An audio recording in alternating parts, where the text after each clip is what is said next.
Hello everybody.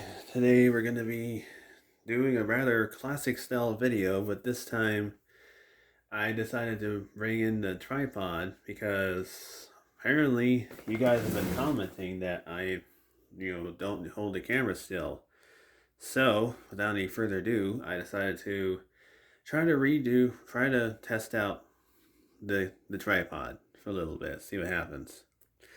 So today we're going to be doing a complete tour through my entire model railroad collection, model train collection. So let's go ahead and do that right now.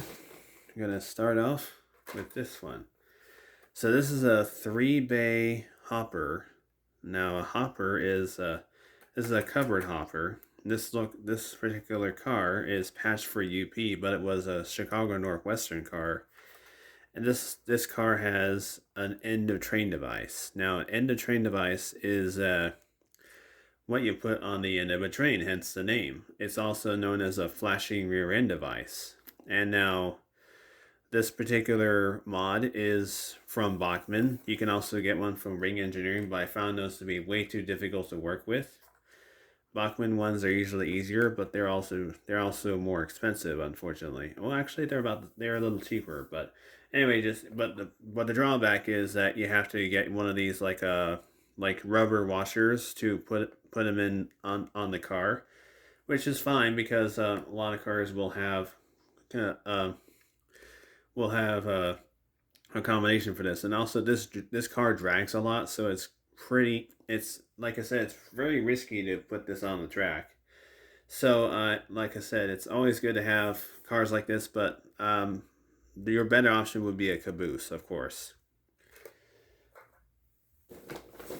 Next up, we have a more classic locomotive. This is a Mantua. This locomotive is missing its smokestack, but this is a has 4 wheels in front, has 4 driving wheels in the middle, and it has 2 trailing wheels, and also has a tender. So the tender is what holds the coal and water. And let's see, yeah, this is a locomotive, a Great Northern locomotive, and this is what they call an Atlantic type. Okay.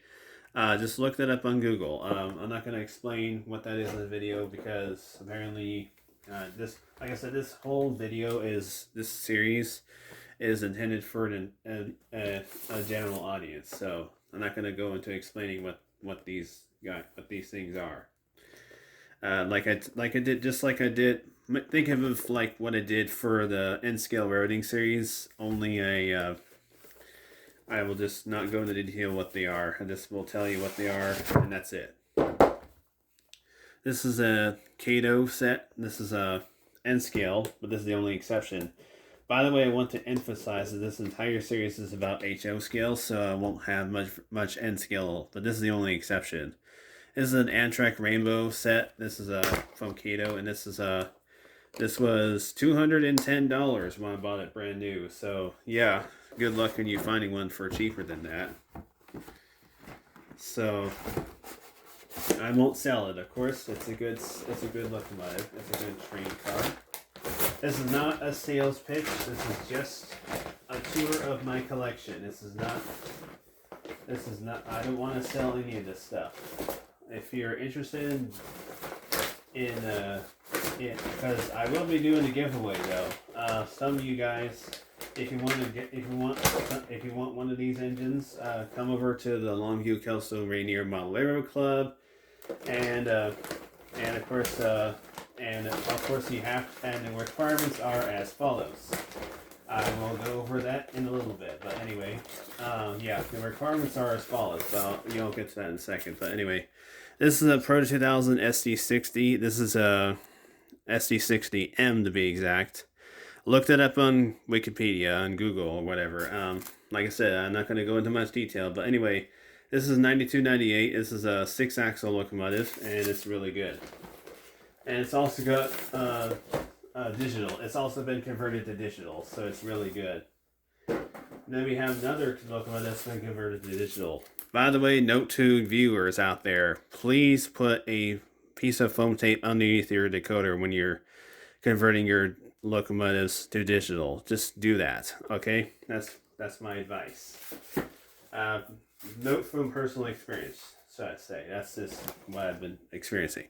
This locomotive is not an Athearn. This is an Athearn shell, but it has the frame of a Walther's locomotive inside. So it's been completely redone. But like I said, I wouldn't recommend doing that. I just get a brand new Athearn locomotive if I were you. So I wouldn't recommend trying to convert an older one to a DCC or anything like that. So, like I said, it's very risky. I wouldn't recommend it. This is a Proto 2000 E7. This is from Baltimore and Ohio. And now E7s were heavily used for passenger service. So this would be a passenger locomotive, but this is a really good locomotive. But anyway, if you look in the bottom here, it says equipped with a DCC plug. If your Proto 2000 box has that on there, it most likely will take an 8-pin decoder. Decoders are used for DCC. So if you want more information about DCC, I will put that in the comments below. I will not go into detail in this video. I will leave a link to videos about DCC in the comments below. And specifically TSG videos about that. So anyway, this is a Walther's mainline ST60M. Again, look that up on Google. That's Google's your friend. So you know this is not for this. I will not go into detail what that is. So that has 6 axles also. And it's very heavy, so it will pull a lot of stuff. This is a GP38-2. This is a 2264. This is a stock model from Athearn Blue Box. So you can find this at literally any hobby store that sells secondhand trains, like Whistle Stop, you name it. You know, like a bunch of cool stuff. And this is a non-number. This locomotive has been renumbered at some point, so this one looks kind of weird. But anyway, this is another GP38-2, also Athearn Blue Box. And finally, we have this Atlas locomotive. This is an FA locomotive. This is an Alco locomotive that was used mostly for freight and passenger service. And anyway, just look at the Alco FA. They were not very successful, unfortunately. The cool thing about this locomotive is it was built in the mid-90s. This is actually easy to convert to DCC. You just look on the inside. There's like a light board in there, so it's very easy to convert. And like I said, the motor's already isolated. You can do it anytime you want. I just haven't gone around to that. So, like I said, these are just locomotives. So anyway, I hope you enjoyed this video. Leave a comment down below. Also, subscribe right here. And of course, leave a like right there. And I will see you guys later. This is Cody's Trains. Ride safe.